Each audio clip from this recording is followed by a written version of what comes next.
প্রেমে কি বারবার ব্রেকআপ হয়ে যাচ্ছে আপনাদের?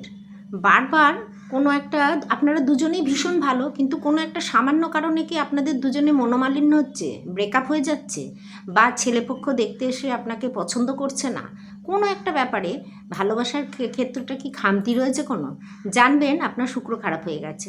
তো সঙ্গে সঙ্গে শুক্রের রেমেডি শুরু করুন। আমার ভিডিওতে প্রচুর দেওয়া আছে, তবুও আমি কিছু কথা বলছি এখন, অল্প কিছু, আরও অনেক আমার দেওয়া আছে রেমেডি।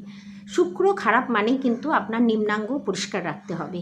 আপনার গোপনাঙ্গকে আপনি পরিষ্কার রাখুন, পরিশ্রুত রাখুন, সাবান দিয়ে ধুন, পরিষ্কার পরিচ্ছন্ন রাখুন, এবং বেড, বিছানা, বাড়ির বিছানাটা কিন্তু খুব সুন্দর করে গুছিয়ে রাখুন। বেড কিন্তু শুক্রের সঙ্গে ভীষণ রিলেটেড।